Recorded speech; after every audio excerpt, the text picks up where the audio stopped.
Buenas tardes, buenas tardes.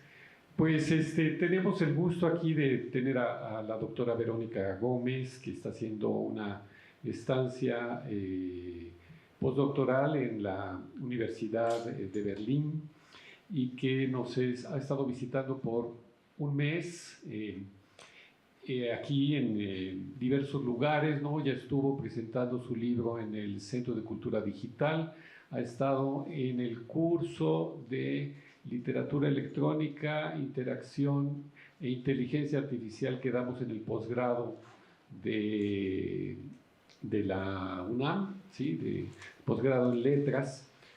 Y bueno, pues ahora tenemos el gusto de tenerla con esta conferencia, Perspectivas sobre el futuro de la literatura electrónica en América Latina, desafíos y tensiones sobre la desigualdad entre el norte y el sur. Es un poco la especialidad de ella ver esta cuestión de cómo se localiza la producción de la literatura electrónica. Y bueno, pues sin más le doy la palabra a Verónica. Hay que prenderlo. Hola. Hola, bueno, buenas tardes. Estoy muy contenta con el público, les juro que es un montón. Pero bueno, después de un mes en esta ciudad, la verdad que honro que vengan mucho porque es un viaje venir. Así que muchas gracias por estar acá. Creo que solo tengo una persona a quien voy a repetir algunas cosas, pero el resto no nos conocemos. Me parece, no sé. Así que bueno, bienvenidos. Mi idea es, y bienvenidas, mi idea es, bueno, exponer un poco hoy sobre este tema, pero dado que no conozco como el background que tienen ustedes, también explicarles un poco como de dónde vengo, o qué hago yo, a qué me dedico en sí, que quizás es un poco extraño, no sé, y luego generar alguna conversación sobre dudas que tengan y demás. Y el show que les prometí va a estar dado por Mostrar Obra, que siempre es muy divertido, que esperemos que nos funcione internet. Bueno, yo me dedico, yo soy licenciada en Letras, soy argentina, vivo en Berlín como contó Rodolfo, hice también un doctorado en Humanidades con mención en Letras, pero me he dedicado por mucho tiempo, desde mi maestría y después mi doctorado, a trabajar la relación entre literatura y lugar en particular. ¿Quiénes de acá vienen de letras? No sé, si quieren levantar la mano. Ok, perfecto. Bueno, como saben entonces, letras, digamos, la literatura ha tenido una relación con el lugar que le ha dado su domicilio político, es decir, cuando hablamos de literatura impresa en lengua nacional, estamos pensando en qué relación tiene con el lugar-nación como domicilio político, ¿no? Derrida va a hablar en Mal de Archivo de esta idea de que la escritura, cuando se hace archivo, se transforma en un domicilio político, le da domiciliación. En este sentido, digamos, yo he estudiado en mi tesis doctoral, gracias, en mi tesis doctoral, que después se transformó en este libro que presenté en el CCD hace un par de semanas, que lo pueden encontrar en mi web, ahí estaba el QR a mi web, si quieren ir, y lo encuentran ahí, o en la página del CCD, pero es un poco más complicado ahí. Bueno, en ese libro yo trabajé, digamos, la relación que la literatura tiene con el lugar, preguntándome qué idea puede asociarse a esta nueva literatura, ¿no? Que es la literatura digital. Más amplio y como, sí, más podemos charlar después con Rodolfo de eso, qué significa ya literatura electrónica, ¿no? Que tiene es otra denominación que incluiría la literatura digital, pero abarca otras cosas. Pero bueno, en particular yo estudié la literatura digital en sí, aunque hablemos después de literatura electrónica en esta misma conferencia para otras cuestiones. Les cuento todo esto porque resulta que la literatura digital tiene otras características muy distintas a la literatura impresa, y esto es muy importante. Una cosa es la literatura digitalizada, ¿no? ¿Cuántos libros leemos? De todo tipo, pero en particular de literatura, que los leemos en dispositivos de soporte digital. Pero la forma en que leemos esos libros, la disposición del dispositivo libro, está todavía ahí, ¿no? Quizás traducida al formato digital, pero lo leemos de izquierda a derecha, de arriba a abajo, con ciertas características que nos remiten a la era de la cultura impresa. Entonces, en cambio, la literatura digital es una literatura no digitalizada, sino que nace digital. Esta chica que entra, hola, bienvenida, no me tapes, importantísimo filmarme. ¿Cómo estás? Entonces, la literatura digital, como decía, es una literatura que nace digital, ¿no? Para aquellos que por ahí no están familiarizados o familiarizadas, vamos a ver algunas obras en esta conferencia. Y en este sentido es muy importante pensar que esas cosas que veíamos, ¿no? En la literatura impresa, que es tan hegemónica en la forma en que pensamos los circuitos de lectura y de escritura, bueno, tenemos como que volver a empezar cuando pensamos en el objeto de la literatura digital. Es decir, vamos a pensar no solo en la lengua verbal o las lenguas naturales que dan lugar a la literatura impresa, sino vamos a ir un paso más allá y vamos a ver cómo estas obras combinan lenguajes, siempre con una función poética y con una pregunta por el lenguaje, que es finalmente la zanahoria de la literatura, ¿no? O sea, la pregunta por el lenguaje y su multiplicidad, para quienes escriben ficción, lo sabemos mejor aún, creo, porque lo vivimos físicamente. Buscamos, digamos, que el lenguaje se multiplique y cause muchas más cosas que las connotaciones, darle otras connotaciones, ¿no? Bueno, esa búsqueda está en la literatura digital, pero ampliada a otros lenguajes, a lenguajes artísticos, al código, a lenguajes que provienen de otras disciplinas, a la programación, incluso, por ejemplo, a la imagen y el trabajo que se puede hacer en las imágenes digitales trabajando el código que está por detrás, como vamos a ver hoy en una obra.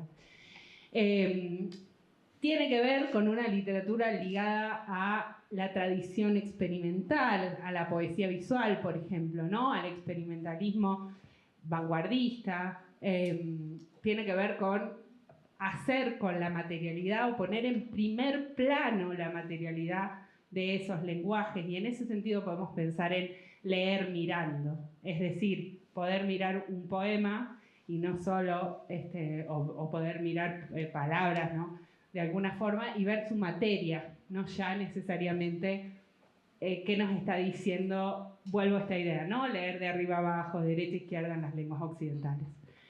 En este sentido, pone en primer plano, como decía, la materialidad de la letra. Trabaja o funciona, ¿no? A partir de estos dispositivos de soporte digital, y con ello trae ese paradigma que trae el soporte digital, que es fluido, que es evanescente. Tenemos un problema ahí que vamos a trabajar hoy en relación con el archivo. Y por esto que decía del experimentalismo, también son literaturas de los márgenes. Son literaturas, en un momento yo decía, yo trabajo con literatura bastarda, y no porque trabajo Rodolfo Arndt en Argentina, ¿no? Que podría ser. Trabajo aún más en el margen. Y eso me encanta. Es una literatura del desborde, una literatura del deslinde, ¿no? De lo que está fuera de sí, desaforada, va a decir Claudia Cossack en un libro de hace ya 20 años, pero que no sé si lo has leído, Deslinde, es un librazo. Y trabaja esa idea, ¿no? De que son literaturas desaforadas, desaforadas fuera de sí. Bueno, dicho todo esto, y también trabajando un poco con una literatura que nos ofrece la posibilidad de poner nuestro ser, nuestra manera de leer en todas sus funciones, por esto que estoy diciendo, por ejemplo, de poder ver la materialidad de la letra en primer lugar. Trabajamos entonces leemos, entre muchas comillas, o interactuamos, mejor dicho, con una literatura que podemos definir como ergódica. También es un concepto de los 90, pero que creo que es interesante traerlo a cuenta, porque se trata de entonces traducido de una literatura trabajosa, ¿no? Con la que tenemos que, por ejemplo, gritarle a la pantalla, poner cosas en el teclado, movernos, etcétera, ¿no? Como que hay todo un aspecto performático y de disposición a las piezas que excede o nos pone en otro lugar, ¿no? Si lo comparamos con lo que hacíamos en la literatura impresa, que por supuesto que es trabajosa en el esfuerzo de interpretar eso desde ya, como cualquier pieza de arte, ¿no? Pero que además nos involucra físicamente o con el cuerpo, eso es algo que yo estoy trabajando mucho, y que hoy para preparar la conferencia de hoy también lo pensé un montón, cómo trabajarlo desde ahí, desde cómo desde nuestra disposición corpórea, afectiva, hacia lo maquinal. Entonces todas estas cuestiones van a estar presentes. Espero que hasta acá haya sido como, es un montón, pero bueno, que hayamos entrado un poco en tema. Entonces hoy vamos a hablar, digamos, como de 3 grandes líneas. Una, para pensar en estas perspectivas o en qué desafíos tenemos para poder pensar el mapa. Yo les comentaba, pero primero Rodolfo cuando me presentó, que yo tengo como una pasión o una pulsión por la geopolítica, por la sociología, por la ciencia política. Soy todo eso un poco frustrado, pero no, porque estoy acá y puedo hablar de eso, así que esto está bueno. Encontrar como la manera de, cuando uno está haciendo una carrera, finalmente poder dedicarse a su pasión. Yo, digamos, titulamos esta conferencia entre el norte y el sur global, o entre el sur y el norte global, pensando en otra manera en que se hace mapa, ¿no? O sea, siempre esta preocupación por cómo se relaciona la literatura con el lugar, pero en particular pensar que las tensiones entre las literaturas, quizás han leído, por ejemplo, La República Mundial de las Letras, de Casanova, discípula de Bourdieu. Ella, en ese libro, que es un librazo del 2000, creo que es del 2002, 2003, ella, bueno, trabaja, ¿no?, con la geografía de la literatura y va a proponer que Europa ha fundado distintas literaturas y un proceso de, luego de fundar naciones, fundar la internacionalización, que yo creo que lo toma del marxismo, aunque no lo dice, pero digo, las distintas naciones van a configurar literaturas que van a armar un mapa de fuerzas en pugna, dice ella, ¿no? Bueno, a mí esa idea, más allá de su profundo eurocentrismo, me parece muy interesante en el sentido de decir, ese mapa de fuerzas en pugna, cuando estamos trabajando una nueva relación, una nueva modulación de la literatura con la tecnología, tenemos que volver a elaborar un mapa. O sea, en el sentido de que tenemos que volver a pensar la relación de la literatura con el lugar, y eso va a tener varias aristas.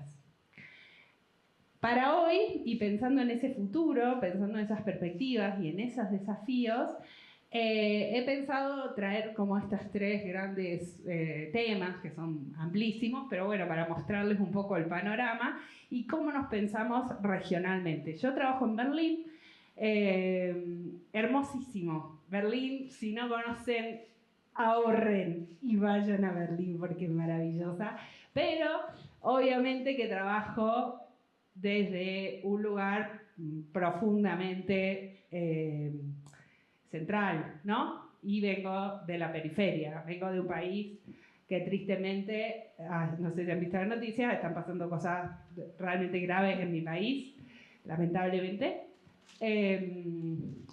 Pero bueno, amén de eso en sí, yo trabajo desde la periferia, me formé en una universidad de excelencia como es la UBA, como puede ser la UNAM, pero por supuesto con las carencias y la precariedad que significa no tener papel higiénico, o sea, en la UBA también. No, y lo digo porque así trabajamos, así creamos y así nos doctoramos y vamos a Europa y trabajamos como excelentes profesionales y tenemos que, para mí, estar orgullosos de eso. En el mismo sentido, obviamente que mi proyecto que tiene que ver con sobre el tema de las migraciones del sur al norte global, hoy no voy a trabajar sobre eso, pero sí decirles que bueno, la propuesta de hoy es sí pensar en ese mapa de fuerzas en pugna o en esa posible cartografía entre el sur y el norte global, siempre persiguiendo la pregunta por cómo estas literaturas se asignan a un lugar, ¿no? Que no es fácil, que no es conflictivo, a eso voy, ¿no? Y que trabajamos desde esa precariedad y demás.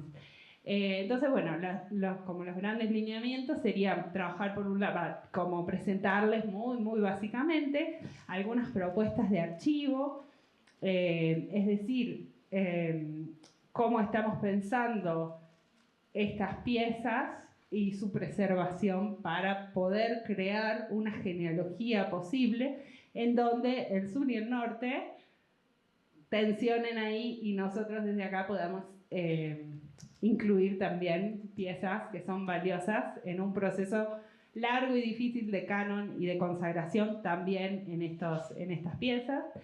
Por otro lado, trabajar un poco o pensar, presentarles algunas cuestiones sobre la inteligencia artificial, algo que trabaja Rodolfo en su curso, en posgrado, y cómo la inteligencia artificial condiciona de alguna forma lo que se puede hacer, pero también da lugar, permite crear otras cosas, buscarle, como dicen, hacerle trampa, como dice Rodolfo.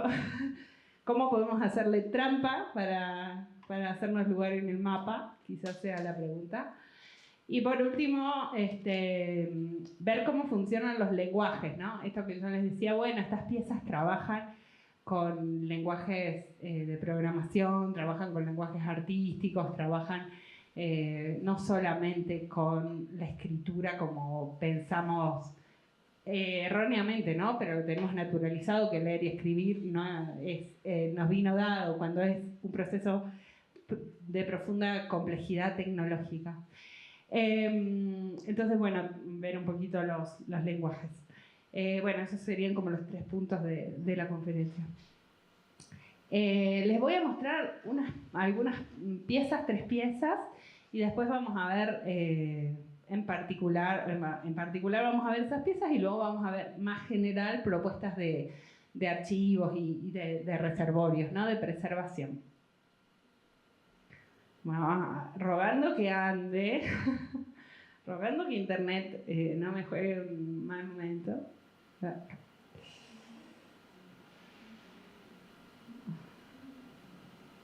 Esto tendría que entrar, ¿no? Ajá. Poner un poquito más porque acepta, bueno, no importa. Bueno, no es ese es el ministerio. No es mi computadora. No, pero tendría que entrar. No. Desde acceso de todo para...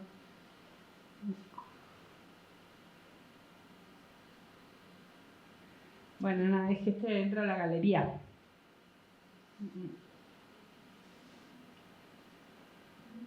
Perdón.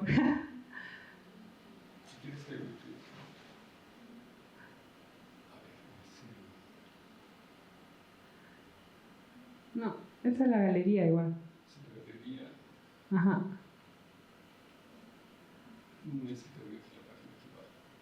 Y ahí tendrías que hacer clic y poder entrar. Esa es la galería. Claro, y aceptar.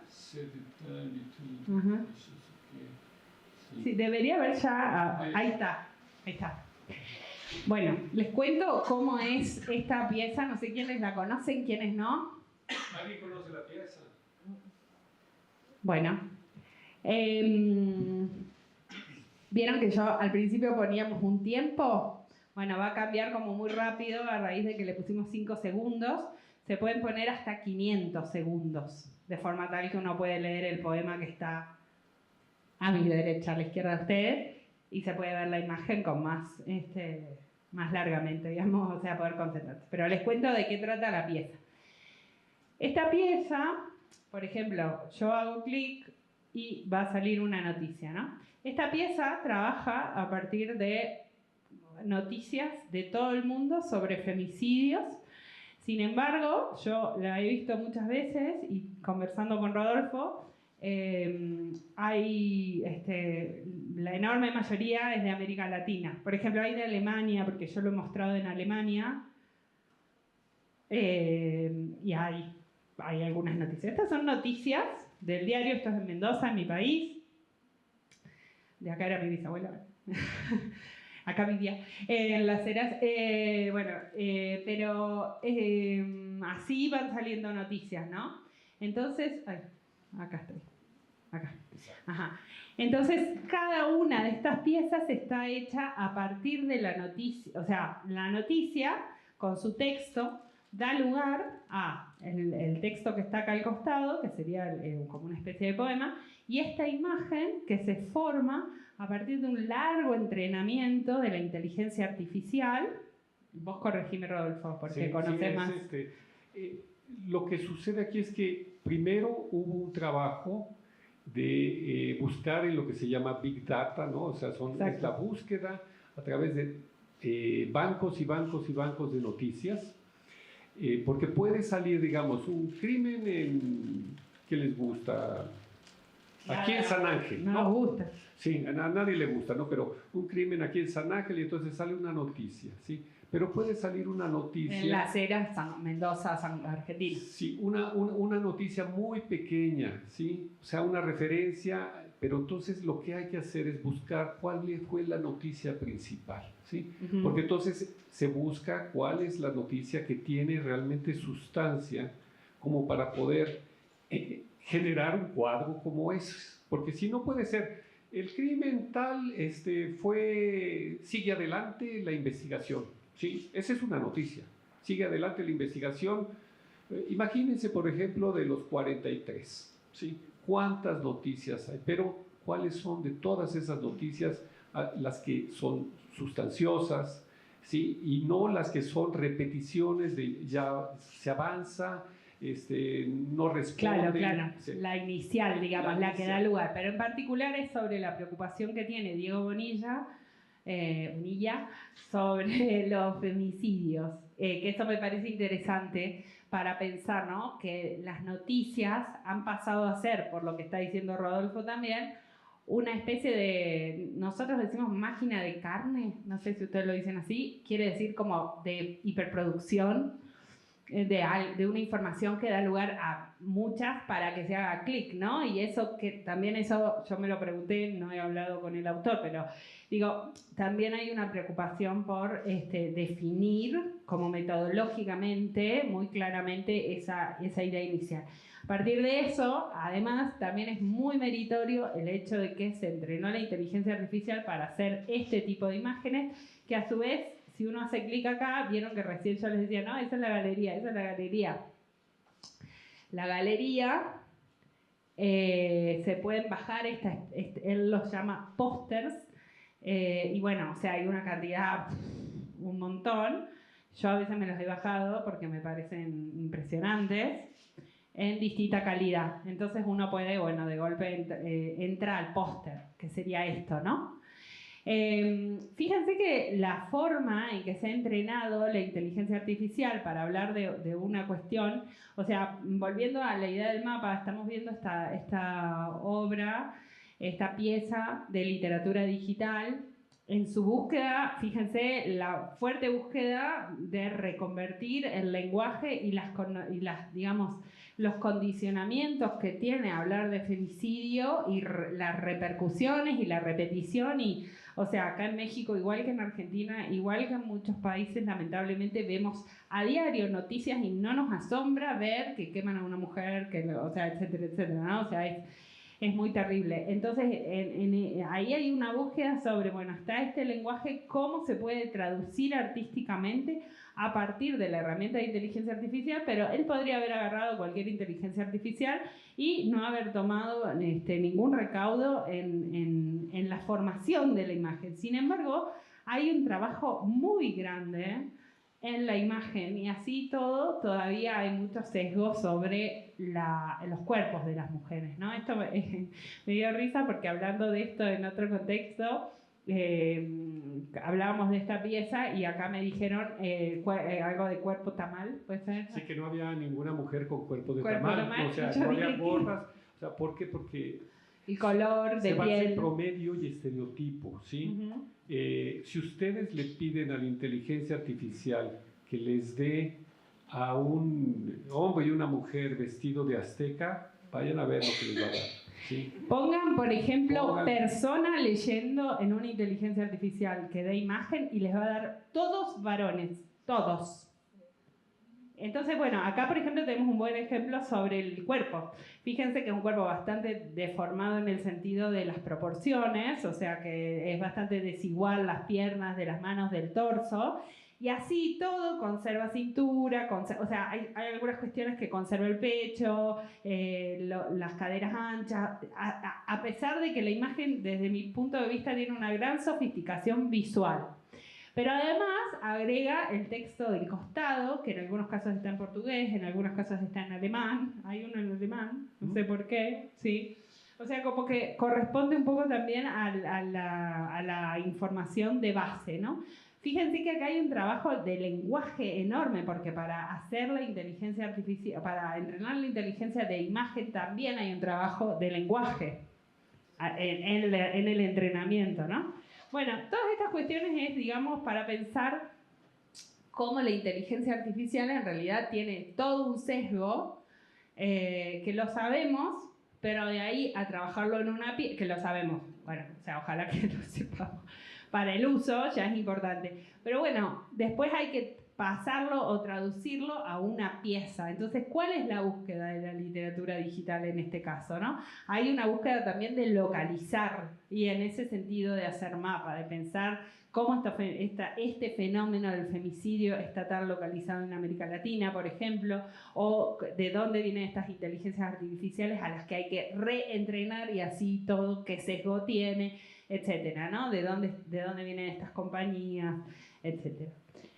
Luego yo les quería mostrar otra pieza, pero bueno, no lo puedo abrir acá porque es un Dropbox y no sé, como no es mi computadora no lo puedo abrir, pero les muestro este video y después les explico, es bastante sencillo. Se llama Self Portrait, es de Felipe Cusen, que es chileno, y él, bueno, acá se ve así, pero en realidad él tiene fíjense que dice Vanity Press, no sé si lo vieron recién. Vanity Press, sí. Y él lo que trabaja es con, en el otro caso vimos el cuerpo, por eso yo quería ver un poco como el trabajo de la IA con el cuerpo y el código. Lamentablemente este video no se ve lo que me hubiera gustado que se viera. Él presenta un rostro, ¿no? A ver, si se ve en algún lado. Me voy a poner stop. Ahí está. Bueno, este rostro, ¿no? Trabaja con, o sea, en el otro trabajábamos el cuerpo completo y cómo podemos entrenar inteligencia artificial. Acá lo que estamos viendo es el tema del rostro, que para la modernidad es elemental, digamos. Pero bueno, él va a trabajar esta idea de la foto carnet, como también la selfie, y todo lo que significa volverse celebridad en la hiperproducción de imagen, y trae esta fotografía, que es una fotografía de él. Primero la presenta no así de pixelada, que ya está muy pixelada, pero bueno, en el archivo original de su obra, que no lo pude abrir, disculpen, lo que presenta es la imagen de la foto carnet original, y luego el código, rompe el código, que es toda una escritura, viene una imagen más pixelada y así, hasta que, ¿vos la habías visto? No la conocía, conozco a Felipe, pero no la conocí. Hasta que, o sea, esto se va pixelando de esta manera, pero es un Dropbox. Uno solito va haciendo, bajando, como si fuera una especie de PDF, y va viendo el código de la foto, el código, o sea, una página es esto, otra página, hasta que llega al puro color, ¿no? Y es esta idea de cómo nos volvemos celebridades a partir de las selfies, cómo volvernos una celebridad, Y él tiene un texto asociado a este trabajo que se llama Estupidez Artificial, que es genial, búsquenlo, Felipe Cusen, a Estupidez Artificial. en donde trabaja en realidad esa artificialidad del rostro en la contemporaneidad y la circulación de imágenes en redes sociales. Y me parece interesante de nuevo como esta beta de lo literario en el sentido de trabajar la escritura, que lamentablemente acá, como les decía, no se ve, pero hay un trabajo en el código de la fotografía que es muy interesante para pensar el fenómeno de qué hacer con lo programado, ¿no? O sea, en una pieza muy simple y sin interacción, no es interactiva, digamos, bueno, sí, o sea, hay que hacer clic para bajar, pero como hay que hacer así para pasar la página del libro, ¿no? Me refiero a que no hay que gritar, no hay que, o sea, hay otras obras donde el cuerpo está muy involucrado, el cuerpo. Bueno, y por último, acá estoy. Bueno, les traje este trabajo, se llama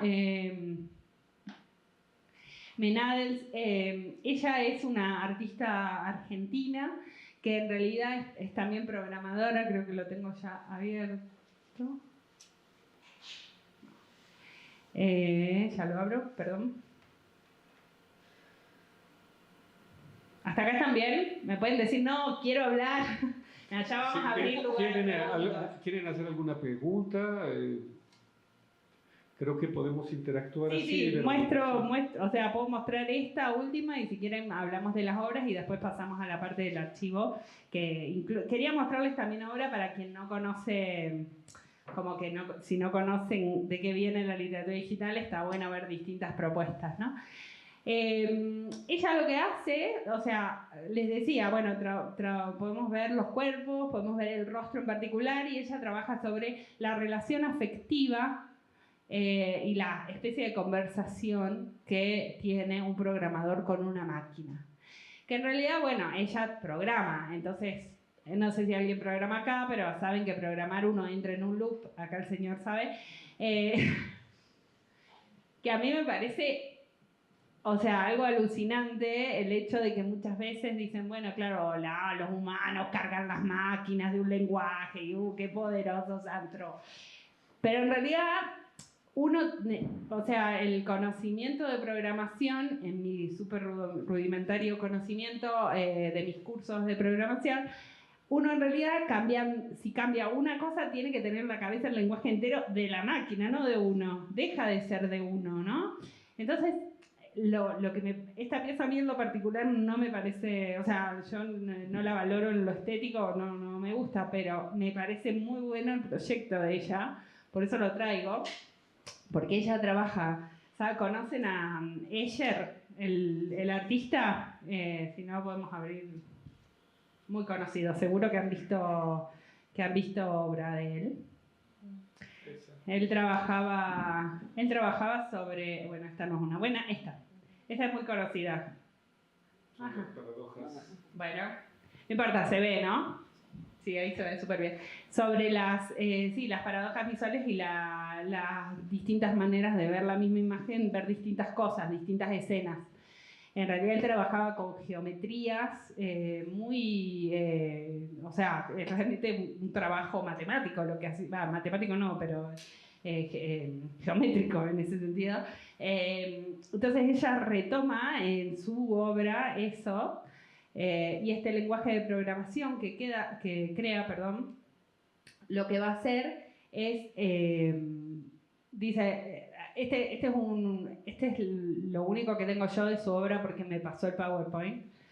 No se ve en algún lugar, o sea, está el GitHub, se puede como descargar y demás, pero no tiene como obra, no se ven imágenes en sí, pero bueno, lo que ella hace es darle como tiempo a la máquina, espera, ve qué produce la máquina y va como conversando con la máquina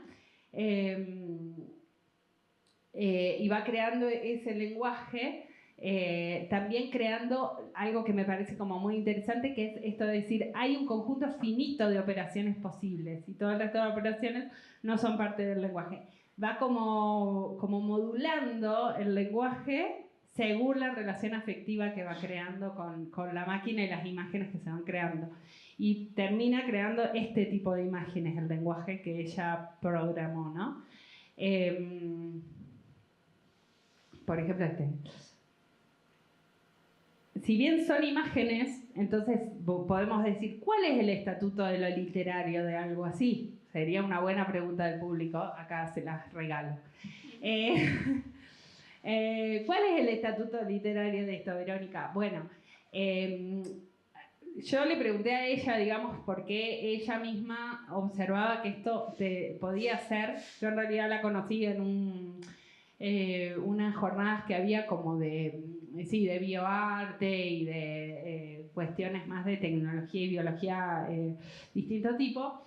Pero en esta en particular estaba dedicado a los lenguajes, esa jornada, ¿no? Eran unas jornadas todos los jueves por 2 meses.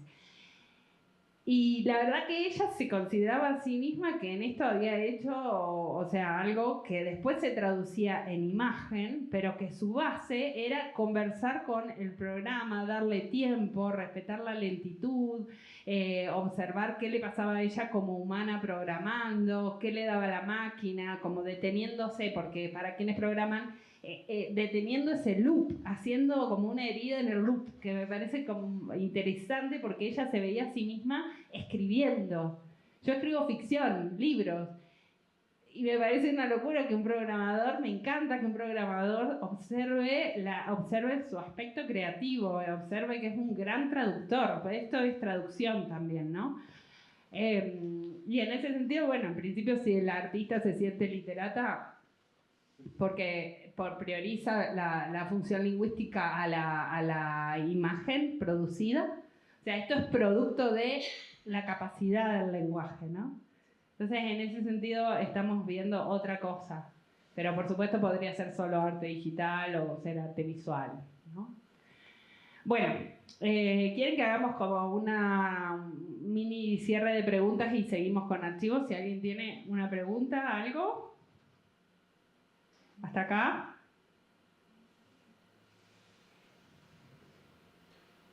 Yo. Laila.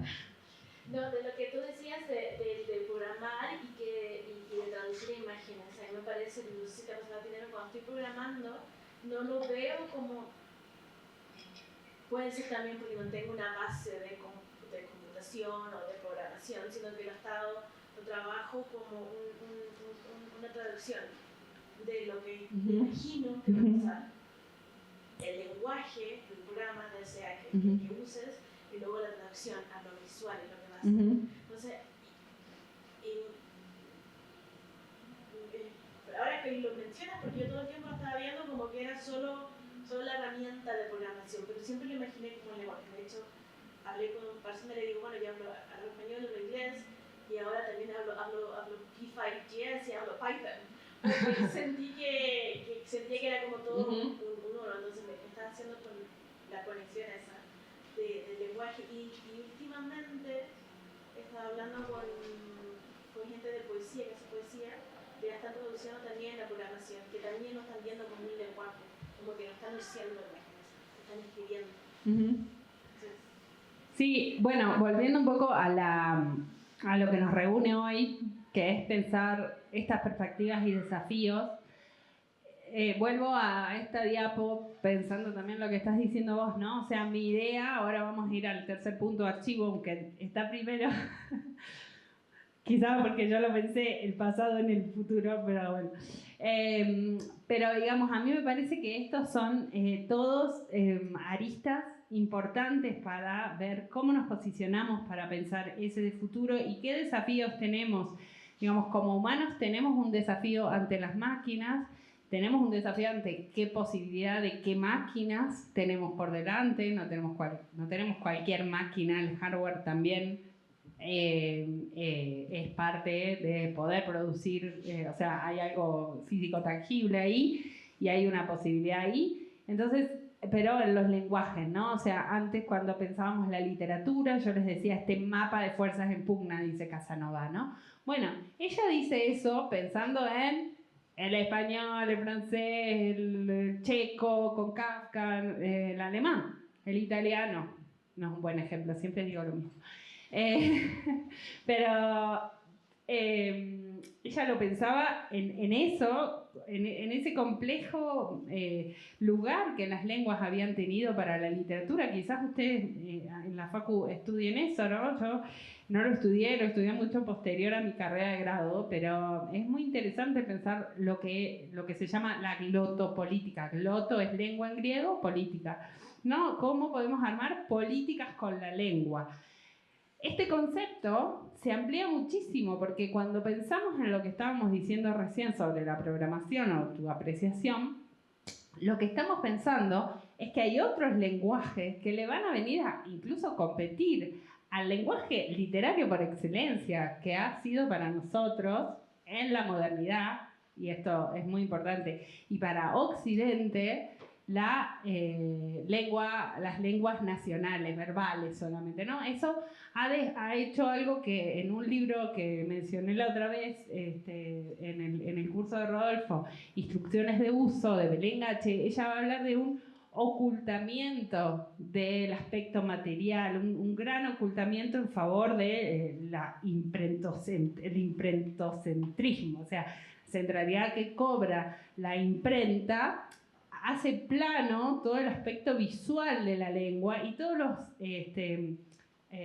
assets, como todos los complementos, o no es que complementos no es la palabra, pero todo lo que acompañaba, ¿no? Por ejemplo, piensa en un manuscrito de la Edad Media, todos los colores que había, la tipografía, los dibujos que había. Bueno, o sea, eso sucede porque el libro, como dispositivo, tiene la historia del libro en sí y las lenguas occidentales y la imprenta de Gutenberg viene a plantear ese logocentrismo y obviamente mucha más gente aprende a leer y a escribir. O sea, digamos, así como hay virtudes y defectos el libro se vuelve cada vez más pequeño, entonces un dispositivo que termina siendo en los 60 libros de bolsillo, ¿no? ¿Cuántos médicos, cuántos ingenieros tenían su librito? Mi papá siempre lo cuenta, que es ingeniero.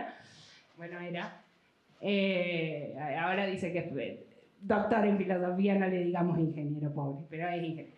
Y bueno, guardaba él dice que él cuando iba al laboratorio de ingeniero químico tenía siempre su librito, ¿no? En los bolsillos. Bueno, eso es en favor de, o sea, eso es posible gracias a un logocentrismo, a la pérdida de esos aspectos materiales, visuales, incluso sonoros o de otro tipo, de la calidad del papel, etcétera, ¿no? En detrimento de eso, muchos más podemos leer y se ha masificado. O sea, hay un fuerte proceso de masificación en la modernidad. En cambio, con estas tecnologías tenemos la posibilidad de que quizás quizás más acceso incluso, o no, discutible en nuestra zona, volvemos al mapa, pero encontramos estos otros lenguajes que podríamos decir que hasta le están haciendo competencia, ¿no? A esas lenguas verbales. Eso es interesante porque en realidad en una misma pieza conviven varios lenguajes, entonces ya esto de pensar internacionalmente lenguas diversas pasa a ser en una misma pieza, hay una competencia y ahí se pone en jaque el estatuto de lo literario, porque lo literario está pensado a partir de este logocentrismo, ¿no? Entonces, hay una emergencia en el sentido de Raymond Williams, que piensa lo emergente como lo dominante, lo emergente y lo residual. Hay una emergencia, pero también hay un residuo, o sea, algo que vuelve a la vida, algo que era residuo, pero se vuelve sustrato del presente. Y ahí aparecen estos otros lenguajes visuales, como estábamos viendo recién en las últimas diapositivas, pero también aparece el lenguaje de programación como parte de lo literario. Entonces necesitamos pensar otras formas. Y creo que ahí tenemos otro desafío, que es pensar la nomenclatura, ¿no? O sea, pensar nuevas nomenclaturas para pensar estas cosas. No sé si en eso también quizás hay preguntas sobre, bueno, los procesos de escritura, de lectura. O sea, también podríamos decir, ¿cómo leemos esto? Lo más legible de lo que les mostré es lo primero, lo de Diego Bonilla, que a partir de un artículo termina creando un poema en el margen, ¿no? Pero no es lo más importante del gesto artístico de insubordinación a esa hiperproductividad de noticias, lo que hace Diego, ¿no? Es otra cosa, o sea, la obra traduce otra cosa. Por más que tenga su estatuto literario. No vamos ahí a leer poemas, vamos ahí a mirar el póster completo y sobre todo lo procedimental. Entonces el desafío es cómo utilizamos estos lenguajes, cómo utilizamos la inteligencia artificial y finalmente cómo estas piezas, que de golpe, por ejemplo, hoy, un buen ejemplo para empezar con el tema de archivo, que sería el último de la conferencia, hoy les dije recién, no se puede, les dije como 4 veces, disculpen, no puedo abrirlo de Felipe Kusen, no. Bueno, eso nos pasa todo el tiempo, ¿no? El hecho de que son piezas evanescentes, entonces, ¿cómo las preservamos? ¿No? Y eso tiene que ver con toda esa complejidad de lenguajes intervinientes, pero también con qué posibilidades tenemos de preservarlas, cuál es el interés de los artistas en preservarlo, ¿no? También, cuál es la posibilidad de los artistas en su soledad o en su atomización para preservar estas piezas, para llegar a lugares en donde se puedan preservar, cuánto podemos preservar, cuántas iniciativas son posibles desde Latinoamérica, cuántas son, llegan con mucha dificultad, ¿no? Entonces, en ese sentido, por ejemplo, la de... Perdón, yo estoy... Perdón, tu computadora. Mi hermana me retaría. Esta pieza, la que les estoy mostrando, es una pieza que llegó para la segunda antología del Litelat, que me tocó evaluar a mí esta, yo soy parte del comité editorial. Y justo me tocó, a mí me super gustó, discutí, y quedó. Pero, imagínense discutir conmigo, o sea, pobrecitos mis compañeros, no, pero me quieren, les juro que me quieren. Trabajo mucho, entonces dicen, bueno, trabaja, está bien, querés esa pieza, está bien, pero bueno, está bien. Nada, discutimos mucho, esto es un poco en serio, pero discutimos mucho sobre qué elegir y qué no. Esta pieza va a ser parte de esa antología, todavía la antología no está online. Pero bueno, introduciendo un poco, les traje estas iniciativas. Rodolfo ha sido parte del primer comité editorial de la antología número 1 de literatura electrónica latinoamericana. Ahora la vemos. Está la cartografía de la literatura digital latinoamericana que se hizo en Chile por Carolina Gainza y Carolina Zúñiga y otra gente, todo un equipo, que esa sí tuvo financiación del equivalente del CONACYT acá, pero como que se alojó en la Universidad Diego, está alojada en la Universidad Diego Portales, es como una combinación, ¿no? Pero,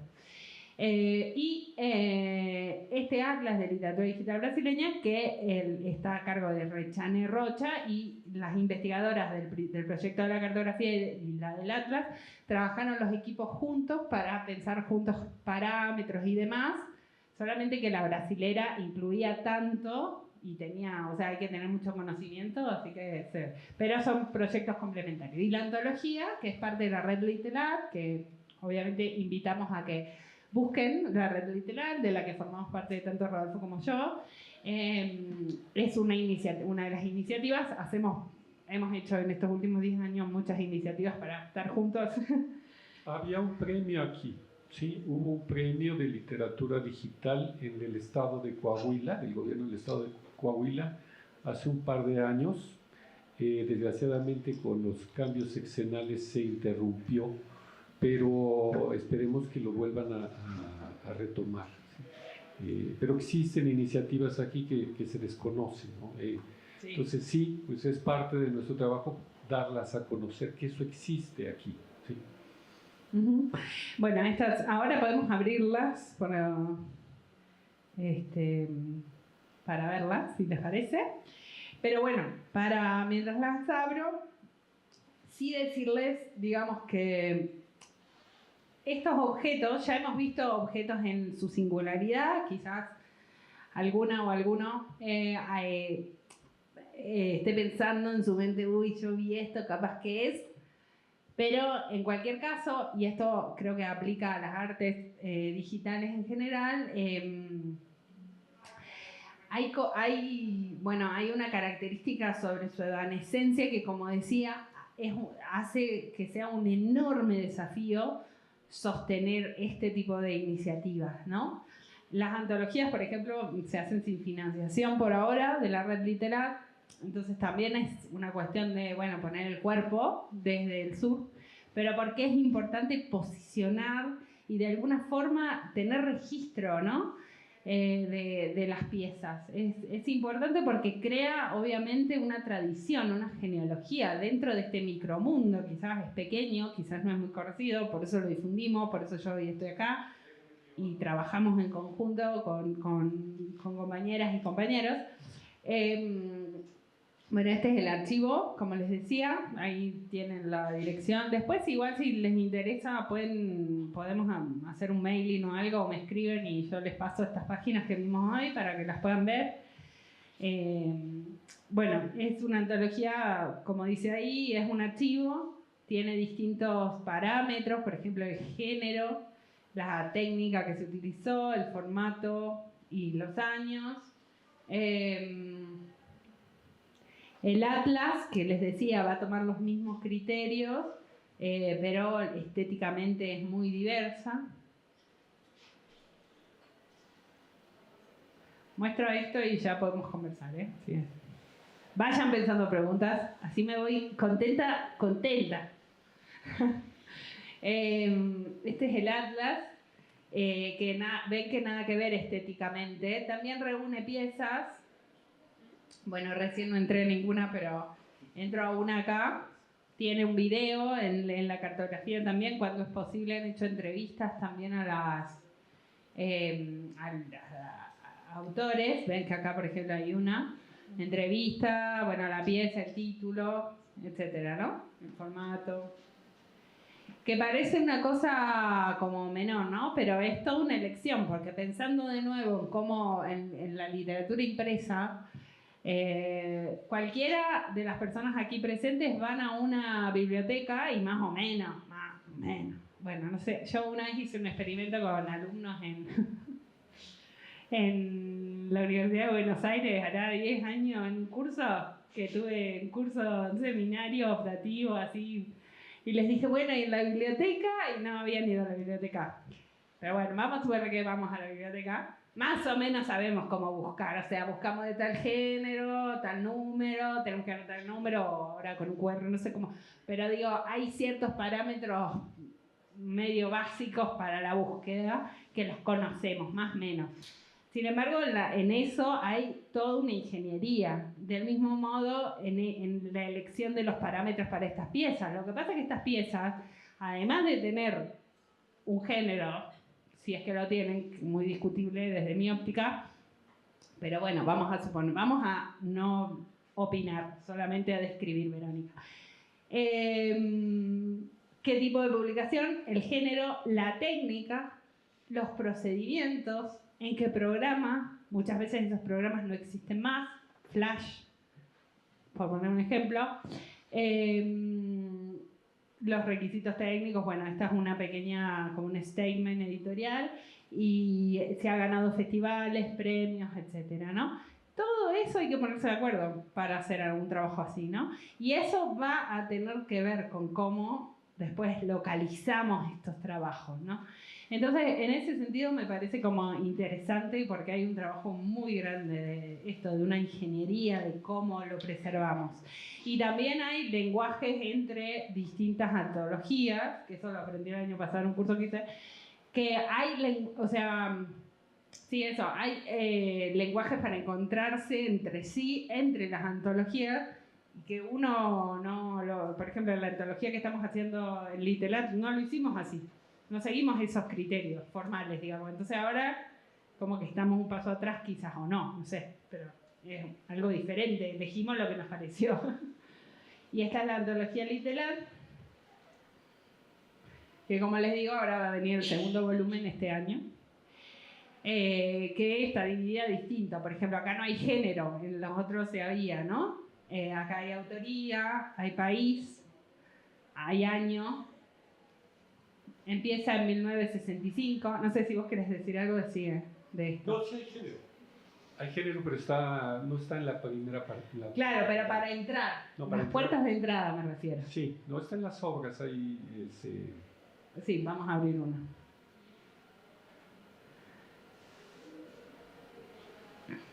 Una que hayas hecho vos ahí.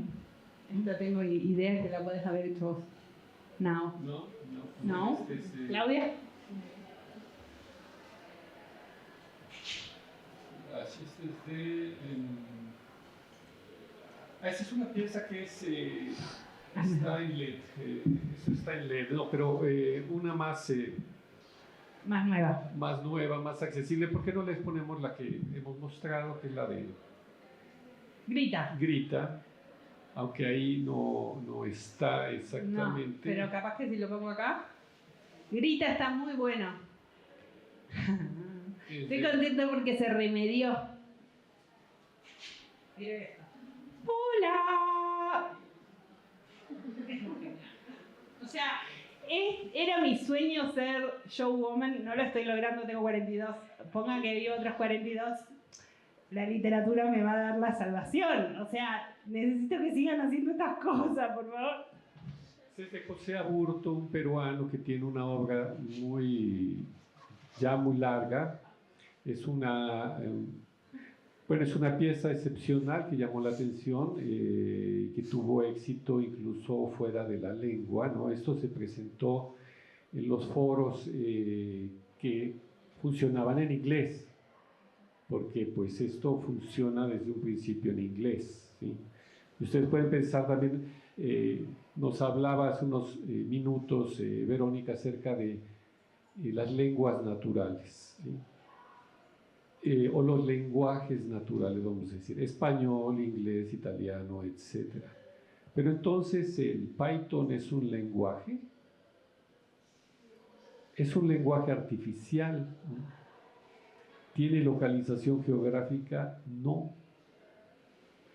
porque está hecho para que todo el mundo lo maneje. Sí, pero después en temas de acceso y aprendizaje, la mayoría de las personas en este mundo somos analfabetas de Python. Sí. Lo cual habla, digamos, de la distribución del saber, y ahí hay una cuota de poder. Mira, él quiere decir algo. Sí, interrumpo un poquito porque está relacionado. Sí. Y para poner también algunos temas ahí sobre la mesa interesantes. Justo quería, ¿no?, indagar en esta cuestión del lenguaje, ¿no?, y cómo precisamente la nomenclatura del lenguaje natural ya es problemática de entrada, ¿no?, y cómo hacer esa distinción entre un lenguaje natural y un lenguaje artificial, pues pues ahora sí que una oportunidad, ¿no?, para analizar y ver de dónde viene y demás. Creo también, ¿no?, o sea, como decías, Verónica, hace un momento, ¿no?, es un lenguaje que es accesible para una cantidad reducida de personas, ¿no?, tanto en lo simbólico como en lo material, ¿no?, porque pues evidentemente para adentrarse a ese lenguaje se necesita una instrucción en primer lugar y se necesitan condiciones materiales en segundo, ¿no? Que también es mucho con lo que dices y que está relacionado con la cuestión del archivo y la forma en la que se conservan, ¿no?, objetos como estos. Evidentemente, ahí hay una situación bien interesante, creo, ¿no?, en donde hay una tensión entre la idea de que lo digital o la producción digital, por un lado, es muy evanescente, ¿no?, y puede desaparecer en cualquier momento, y por otro lado es permanente, ¿no?, en cuanto que tenemos la ilusión de que si hay algo en nuestro correo, por ejemplo, un archivo, un mensaje, podemos acceder a él en cualquier momento, ¿no?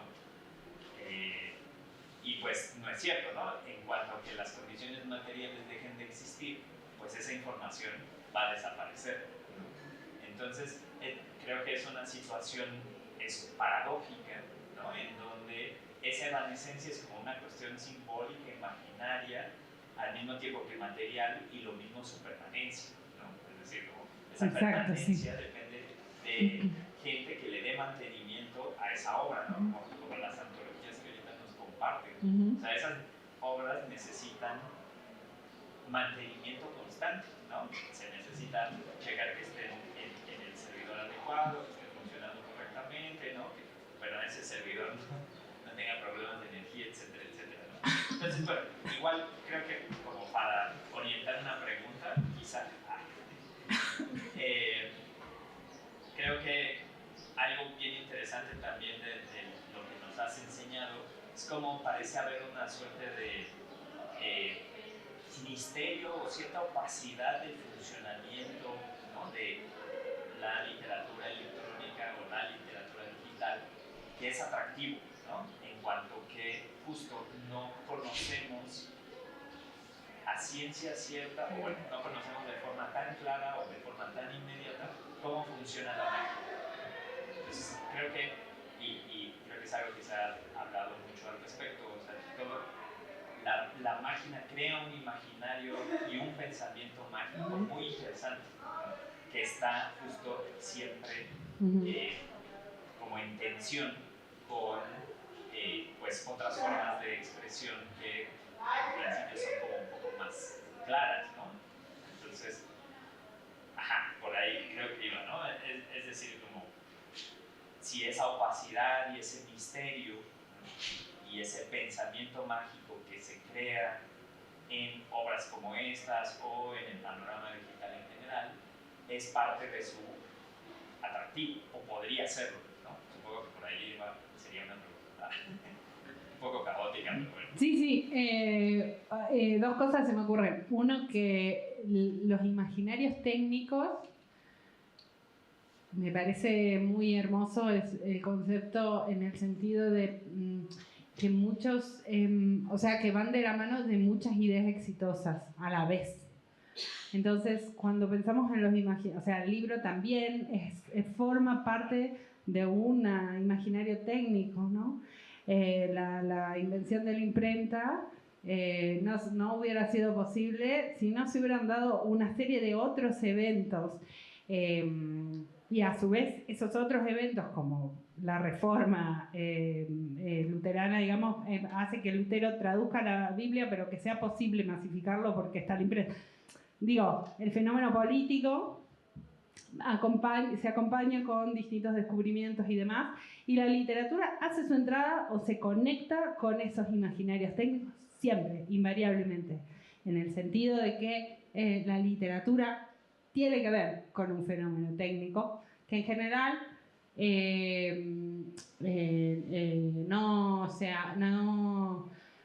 desde mi óptica no tiene la importancia pensar en eso que debiera tener, porque la literatura y la tecnología tienen, o sea, poder tomar un libro y disponernos o sea, y lo que el libro es, y que tenga páginas y que sea impreso de la manera que es impreso y que nos dispongamos a hacerlo en el orden en que lo hacemos, sea la lengua que sea, todo eso es un proceso tecnológico vital. Y ahí es un misterio. Ahí en leer y escribir, solo el misterio nos hace vivir, dice Lorca, ¿no? Ahí es un misterio que es una zanahoria, también en un libro. Un proceso complejísimo, leer y escribir. Dicho esto, en lo que respecta en particular a lo que comentabas vos, estoy totalmente de acuerdo en que esa opacidad, hay un teórico, Flusser, no sé si lo conocen, es un filósofo, que bueno, trabajó como un pionero, digamos, para pensar algunas cosas. Murió creo que en el 90, 91, no sé si vos te acordás de eso, pero murió muy hace mucho. Pero Flusser pensaba en esto de la caja negra de las máquinas, en particular con la fotografía, que estudió mucho, pero pensar la idea de caja negra, que de ahí el nombre de la editorial Caja Negra, que no sé si la conocen, que saca muchas cosas sobre los fenómenos técnicos contemporáneos, pero viene de ahí. Bueno, y Flusser, en toda su súper complicadísima forma de explicar las cosas y como tenía algo de vaguedad que hace complicada su lectura, pero creo que pudo pensar esa opacidad como una potencia. Y a mí me parece que hay otro libro muy lindo, Writing Machines, que habla que es de Catherine Hales y que se consigue online, es un libro viejo, que es máquinas de escritura, pero Writing Machines es como, tiene otra connotación también, ¿no? Y pensar eso, ¿no? Que en toda máquina hay una opacidad. Lo que pasa es que estas máquinas tienen opacidades múltiples y hay siempre un lugar al que no vamos a acceder, o sea, necesariamente no vamos a acceder de todas esas capas. Ese pensamiento de las capas involucra todo esto que está acá en la pantalla, en el sentido de decir, bueno, hay muchas obras que no vamos a poder preservar del todo, entonces las vamos a emular, pero se han perdido capas. La inteligencia artificial elige capas para mostrarnos o para hacer X, entonces las tengo que reentrenar para que me muestre otras capas. Pero a la vez también estas corporaciones esconden muchísima información y están concentrados en pocas manos, etc. Pero después estos lenguajes, como estabas diciendo vos, bueno, son crípticos, ¿no? O sea, de hecho, la accesibilidad es otro problema, otro desafío. Entonces, si uno lo piensa así, la opacidad puede ser el misterio que hace que entremos a estas obras o que yo esté fascinada con Grita desde que lo conozco y ahora me enteré en México que se puede volver a hacer esta operación magnífica. Y después hay un montón de otras opacidades que en realidad nos dejan fuera y que involucran la uniformidad, ¿no? Yo creo que este tipo de obras son valiosas en la medida en que problematizan ese fenómeno técnico, con sus potencias y con esa opacidad que por más que nos hace vivir, también nos captura, nos condiciona, etcétera, ¿no? Pero cuando esos condicionamientos se ponen sobre la mesa, porque la obra problematiza ese fenómeno, ahí estamos ante un episodio, digamos, de arte, que es distinto. ¿Puedo agregar algo? Por supuesto. Yo Sí, puedo hablar tanto. Yo creo que la opacidad es un fenómeno contextual, ¿sí? Porque si yo te muestro aquí, mira, si yo te muestro, digamos, cualquier página, vamos a ver, esa página. Si yo digo aquí, inspeccionar, yo te muestro esto, ¿sí? Tú vas a decir, eso es oscuro, ¿sí? Críptico. Tú vas con un ingeniero en sistemas y te dice, claro, ahí dice esto, y esto, y esto, y esto, ¿sí? Vaya, si quieres ver la página completa, bueno, aquí, ver el código de la página completa. Eso ya es un poco más difícil porque también para decodificar eso no está ordenado, eso ya está comprimido de una cierta manera que tampoco los ingenieros lo van a ver con facilidad. Van a tener un programa con el cual van a poder analizar eso, pero pueden buscar algunas cosas que uno no ve, ¿sí? Entonces la opacidad es una cuestión contextual, porque si tú vas y le das a ese ingeniero el primero sueño, Sor Juana, te va a decir, ¿y esto qué es? ¿No? Necesito una explicación porque es totalmente lego en eso. Entonces, yo no se puede explotar, digamos, eso como una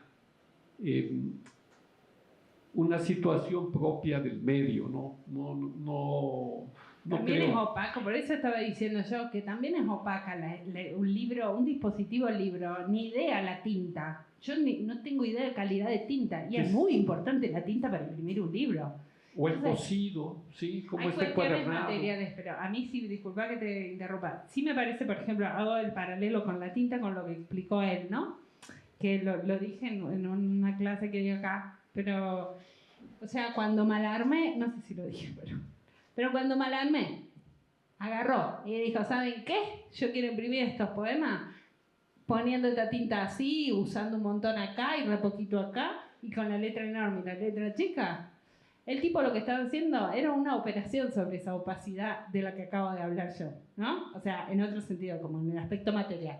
Pero al trabajar esa materialidad, el tipo estaba haciendo una operación sobre la tecnología que le da lugar a la literatura impresa, la imprenta. Y acá, o sea, salvando mucho las distancias, sucede que esto que está diciendo él Rodolfo, digo, yo esto me decís y puedo llegar a entender una palabra en inglés como exagerado, documentation, no sé, pero no, me quedo totalmente afuera.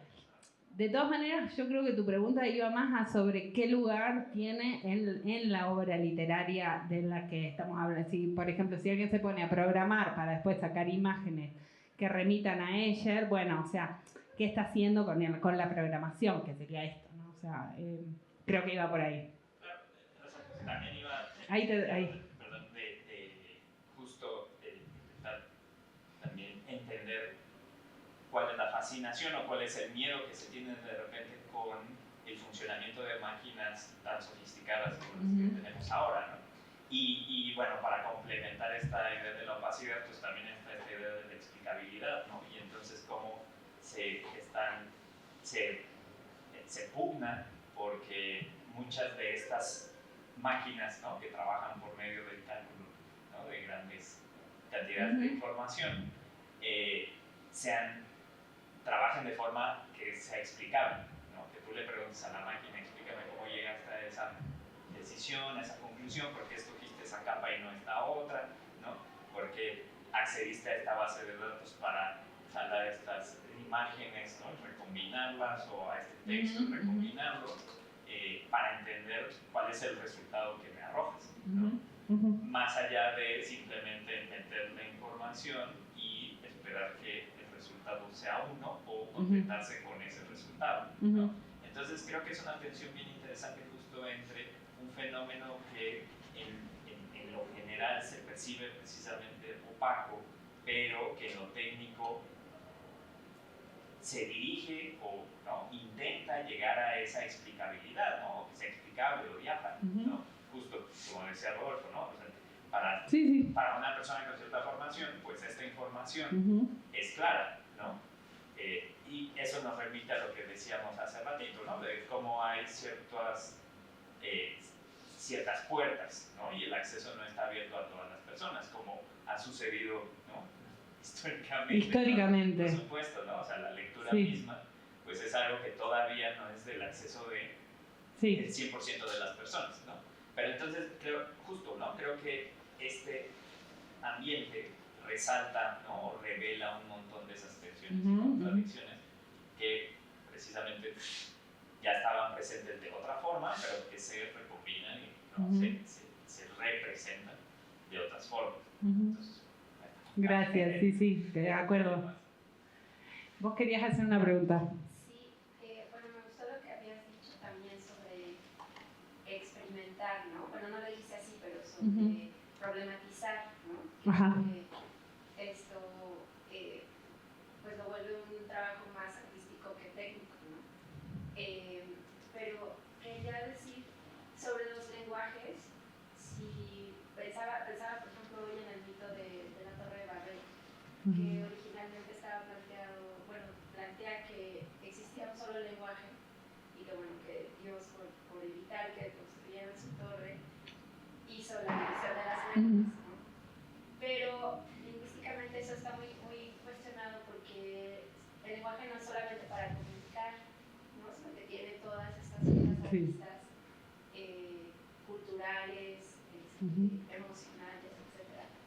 Y justo me quedé pensando con lo que decías, por ejemplo, con un lenguaje de programación que tiene una utilidad, una función, que probablemente no podemos visualizarlas todas, ¿no?, que puede tener más funciones de las que creemos que puede tener. ¿Cómo se relacionaría con el lenguaje natural, que tiene todas estas otras características, ¿no?, que no es solamente comunicar? No sé si me expliqué la pregunta. Es decir, ¿qué pasaría con un lenguaje, si un lenguaje de programación se vuelve como generalizado? ¿Qué se perdería del lenguaje natural? ¿O qué adaptaría del lenguaje natural? Esa sería mi pregunta. No sé. Toda la parte simbólica de Kundalini, toda la parte simbólica se pierde. Es que no, es que no tiene, mira, un lenguaje artificial como un lenguaje de computación, no hay ¿cómo se dice esto? Anfibologías. Si dice read tal y tal, es read tal, y te falta un parámetro. te marca un error. Te falta un parámetro, marca el default, ¿sí? O sea, es totalmente rígido, ¿sí? Por eso había otros programas, bueno, hay programas que se dedican a revisar que todo eso esté en orden. Se llaman compiladores. Los compiladores te dicen, bueno, eso está en orden, entonces ya pasamos a un segundo momento en donde eso se transforma en instrucciones de otro nivel, ¿sí? Porque los lenguajes de computación están superpuestos, ¿sí? O sea, hay un lenguaje que es el de ceros unos, ¿no? Es así como la metáfora más directa, ¿no? Es ceros unos que ya serían los impulsos del lenguaje binario, pero sobre esos impulsos hay otro lenguaje, por ponerte un ejemplo, hexadecimal. Y después de ese hay otro más. Están uno sobre otro, pero hay una total correspondencia entre todos, ¿sí? En cambio, los lenguajes naturales tienen la cuestión de la economía, ¿sí? O sea, que eso es algo que también se dice constantemente en los lenguajes naturales. Los lenguajes naturales tienen anfipologías, o sea, tienen poder poético, ¿sí? Los lenguajes artificiales de computación no tienen ese poder poético solo si los vemos como lenguajes naturales. Y entonces suceden cosas como lo que se llama poesía código, ¿sí? Sí. Ya ves, también tengo telepatía. Es que hay un ejemplo maravilloso que estoy pensando en él. Yo también, ¿Sí? pero no me ¿Cuál lo sé es? acá. ¿Cuál Que es? no, porque necesito mi computador. Mira, es un ejemplo muy bonito. Vamos a ponerlo aquí. Si yo le digo aquí a esto, para que aparezca parte del código, ¿no? Entonces yo le pongo aquí oveja es... Miren el poema visual que, o sea, esto es genial. Dedíquense a la literatura digital y van a ser siempre performers. A oveja es el signo, aquí está, igual a oveja más esa no es una ecuación, pero es un modelo de un lenguaje de computación, ¿sí? Es una instrucción recursiva. Y ese poema de código se llama insomnio, porque quiere decir que alguien está... O sea, la nueva oveja quiere decir oveja más uno. Entonces quiere decir que oveja más uno, vas segunda oveja, tercera oveja, te está dando insomnio y no puedes dormir, ¿sí? Eso lo entiende bien alguien que sabe un poquito de computación, porque sabe que ese tipo de instrucciones existen, ¿sí? Y entonces es capaz de crear ese poema de código que se llama insomnio, ¿sí? Si no, no se entiende. Pero es ahí donde se cruzan el lenguaje natural, ¿no?, con el lenguaje artificial de programación. ¿Sí quedó más o menos claro? Sí. O sea, ¿tú crees que no podría, o sea, que depende del lenguaje natural, no podría sustituirlo? No de ninguna manera. No lo puede sustituir. La ficción de las inteligencias artificiales es que funcionan con promedios, ¿sí? Funcionan con promedios, por eso, pero cada vez más afinados. Existe esta cuestión del machine learning y todo, pero si ustedes se empeñan en hacer tropezar a una inteligencia artificial, es la cosa más divertida del mundo, ¿sí? Porque entonces van a tratar de que piense no de manera promedio, sino que trabaje de otra manera, ¿no? Trabaje, como les decía, los estereotipos de los cuerpos de las mujeres, ¿no? Ese es un problema, ¿no? No sé si vos estabas cuando no había llegado, creo, cuando mostramos. ¿Sí lo viste? No, iba a decir que además, o sea, completando lo que Rodolfo estaba diciendo, por ejemplo, los concretos en Brasil trabajaron, digamos, sobre esa materialidad de la letra, no, obviamente no con un código, pero sí creando poemas como este, que tiene mucho que ver con la geometría, de pensar las palabras también donde falta la palabra silencio. Obviamente hay silencio, pero al decirlo pierdo el chiste. Pero digo, hay toda una tradición sobre la que se montan estas operaciones de experimentación ahora con este otro lenguaje, ¿no? No sé, porque yo interpreté distinto a tu pregunta igual, pero creo que él te la respondió, más o menos. Digo, o sea, yo había interpretado más que vos lo que preguntabas era como, o sea, igual más allá de que las lenguas naturales se llaman así, hay mucha artificiosidad en la lengua natural, digamos. A mí, nosotros hacemos en Argentina el CBC, en la UBA, no en Argentina, en Buenos Aires. Yo no soy porteña, pero la hice en Buenos Aires la carrera. Y hacemos CBC, es un ciclo básico, lo hacen, o sea, es un año entero que uno hace con gente que va a seguir, no sé, contabilidad, otra cosa, materias comunes. Bueno, y tuvimos semiología. Y entonces la profesora dijo, ¿para qué sirve el lenguaje? Y todo el mundo dijo, para comunicar. Y yo dije, para mentir. Y la profesora dijo, acá tengo una. Bueno, digo, es artificioso mentir también. Además, digo, el hecho literario es artificioso. Está fundado en lo artificioso. Pero en el artificio, en el sentido en que el arte y la tecné históricamente tienen raíces comunes. Entonces, o sea, a mí me parece que es como, bueno, una denominación que no sé si podemos hacer esas analogías, digamos, igual, ¿no? O sea, el mito de Babel, que es muy hermoso, es una forma de explicar muchas cosas, no solo las lenguas, ¿no? El mito habla de otras cosas también, de sentimentales, o sea, emocionales y eso. Pero yo creo que hay artificiosidad en las llamadas lenguas naturales, y también hay artificiosidad en el sentido en que lo entendemos en las lenguas naturales, podemos hacerlo con las otras, que se llaman artificiales. Pero yo lo entendía hacia ese lugar, pero complementamos. Vos querías hacer una pregunta, sí. Sí,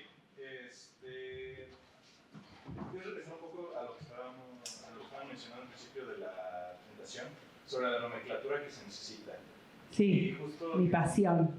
Y es que justo lo que preguntaba es, ¿qué podemos decir que es literatura digital? Porque justo estoy pensando en, sobre todo cuando mencionaron Flash y demás, todo el arte que se ha creado en ese estilo, que por ejemplo viene desde videojuegos hasta páginas interactivas, sí, hasta incluso muchísimas aplicaciones que justamente son como un juego o una demostración dentro del celular. Cuándo sí es, cuándo no es. Incluso estaba pensando en, cuando se mencionó GitHub, todas estas comunidades de programadores que se dedican justamente a hacer programación por diversión, para decir algo sobre, demostrar que el lenguaje es malo, el lenguaje de programación es malo, denunciar o cosas así. Problemas que tiene, denunciar lógicas, que hacen justamente programas enteros nada más para demostrar que algo no funciona bien, o incluso que te compilan videojuegos enteros para reescribirlos como a ellos les hubiera gustado hacerlos. Entonces, todos son esfuerzos digitales, yo creo que justamente van muy ligados a la programación, muy ligados al arte, pero cuando sí son, digamos, literatura digital y cuando son otra manifestación, o qué nomenclatura podemos establecer para que justamente empezamos a categorizar eso, así como no sé, categorizamos qué es poesía, qué es prosa, etc. El tema de la nomenclatura, lo que estás diciendo está bueno, porque en principio es, bueno, ¿qué es literatura digital? ¿Qué es literatura electrónica? ¿Qué es literatura computacional? Etcétera. Como que creo que en principio tiene que ver con, obviamente, la creación, el grupo de creadores, puede ser uno o una, pero en general se crea colectivamente.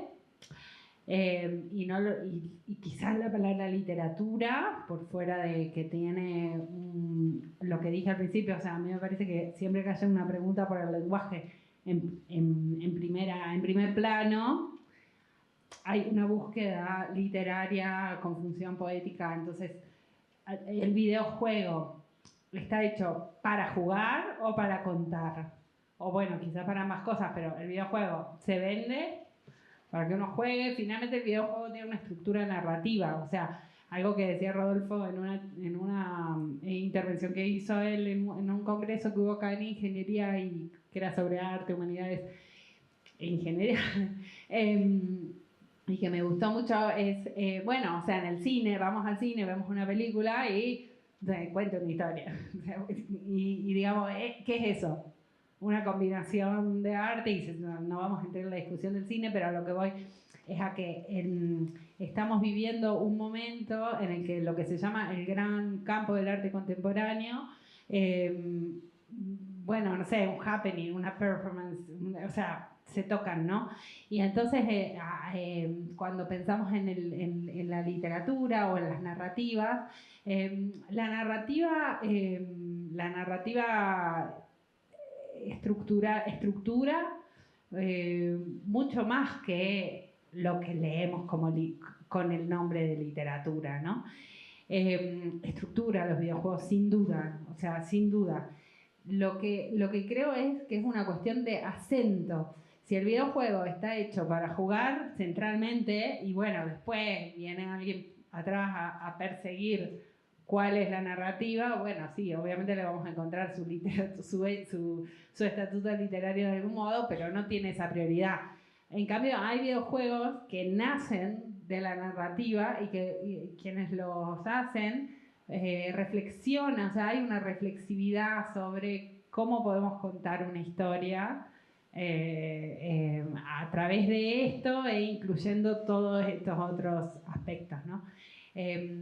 Entonces, bueno, o sea, es muy difícil responder eso porque ¿qué es literatura digital en sí? ¿Sí? Porque incluso hay artistas que te dicen, no, eso que estás pensando vos, yo no lo veo literal, para mí es arte digital. Y es como te digo, o sea, después ves una performance y antes alguien lo podía considerar happening. O sea, me parece que es un problema de las artes en general. Dicho esto, el tema de la nomenclatura no incluye solamente ni esencialmente a qué llamamos literatura. La pregunta sobre qué es literatura, la pregunta histórica de los estudios literarios, libros que hoy son considerados literarios no eran literatura, eran textos de abogacía, no sé, o de medicina. Entonces, además de pensar qué es la literatura, agrego, digital, tenemos que pensar acá autor. ¿Qué es un autor en esta literatura? ¿Hay algo así como autoría? Algo que estudié yo en mi tesis doctoral, la idea de nación o el lugar, cuál es el domicilio de esta literatura. Necesitamos otra nomenclatura ahí. La idea de lectura y escritura. O sea, yo hoy releí un artículo que mandé para una revista y puse, no sé por qué, un montón, una palabra que es bueno, me la olvidé porque no sé ni de dónde la saqué. O sea, no me acuerdo. Pero digo usuario, lectoautor, o sea, lectousuario, como hay un montón de nomenclatura y muy arraigada a la cultura impresa todavía. Porque pensar, quizás no estemos frente a literatura. Está bien ponerlo en crisis eso, para mí. O sea, igual, imagínense que contesté para qué sirve el lenguaje para mentir. Sí. O sea, partiendo de ahí. Sí, ¿qué querías decir algo más? Sí, no. Perdón, Rafa, si querías decir. Sí, no, es que justo estaba pensando en comunidades como las que se hicieron en principios del 2000, como Newgrounds, que era Sí. una comunidad entera de arte en Flash. Sí. Y justo eran gente independiente haciendo ese tipo de arte, o sea, desde los videojuegos Flash hasta justo páginas interactivas. Entonces, o sea, pero sí, o sea, sí, creo que es muy bien que es más cuestión del acento y de la intención. Y bueno, mi otra pregunta relacionada es un poco bueno, ya, si sabemos más o menos qué es o cómo identificarla, ¿cómo buscamos literatura digital? O sea, porque pues, podemos ir al cine a ver una película, Tienes razón. por un libro, pero justo cómo nos aparece en un buscador. Digo, la respuesta más sencilla sería buscarlo en Google, pero ¿cómo uno se encuentra con ese objeto? No es tan fácil así. No, bueno, o sea, siempre estoy descubriendo. Yo no sé, es que es difícil. Sí, es difícil. O sea, en principio las antologías creo que ayudan un montón para por lo menos llegar a nombres que hace que te encadenen con otros nombres, ¿no? No sé, yo creo que es una cuestión de nomenclatura. Realmente yo creo que lo que está sucediendo es que se está llamando la atención hacia ese tipo de construcciones de una forma más, digamos, las estamos llevando al museo de alguna manera, ¿no? Porque cuando tú, o sea, pienso por ejemplo en los escritores de haikus en Japón, ¿no? O sea, hay grupos de haikuistas que se reúnen. ¿Será que todos los haikus van a dar a la página impresa? ¿Sí? ¿O se consideran cosas efímeras, ¿no? Los performances, o sea, hay cosas efímeras, los decimeros, gente que canta décimas y las improvisa. Eso pasa, hay un registro, a lo mejor eso es lo que está sucediendo con este tipo de comunidades que hacían piezas en Flash y de repente, bueno, pues es una pieza de Flash, pasó al olvido y ahí quedó, ¿no? Pero sin duda debe de haber algunas piezas que sobresalen y van a durar y se convierten en modelos, ¿sí? Esta pieza de Grita que les mostramos, pues tiene tal fuerza que se convierte en algo más duradero, en algo alrededor de lo cual se crea un... Digo, yo he trabajado muchos años con Tablada y los haikus de Tablada, ¿no? Generalmente todo el mundo se acuerda de los haikus de Tablada. Y de algunos que, bueno, porque los decían todos los domingos en la hora nacional, ¿no? Lo pasaban como rúbrica en la hora nacional, entonces se acordaba uno de estos haikus, ¿no? Pero pues, hay muchas cosas que pasan inadvertidas. Entonces yo creo que es en el momento en el que este tipo de producciones que tienen digamos, una cosa subversiva, como decía Verónica, ¿no? O sea, hay alguien que se mete en el lenguaje digital, ¿sí? Y empieza a hacer cosas que se salen de cuadro, ¿no? Te pongo un ejemplo, a mí me impresionó muchísimo una presentación hace ya muchos años en que todos estamos acostumbrados a ver estos cuadros, ¿no? Ya conocemos estas estructuras, ¿sí? Que tienen aquí una serie de instrucciones y todo el mundo sabe que si le pica por aquí va a salir una serie de instrucciones, ¿sí? Bueno, pues es un espacio precisamente que se puede subvertir, ¿sí? Entonces esta persona llegó con también es una nueva palabra, ¿cómo se llaman estas? Interfase, ¿sí? Es una interfase y entonces presentó unas interfaces con una serie de opciones rarísimas, ¿no? Y entonces, ¿qué sucedía? Como esto rompía el esquema, llamaba la atención. Es lo mismo con un poema, digo, sabemos cuando hay un poeta y cuando hay un rimador, ¿no? Alguien que hace rimas, ¿no?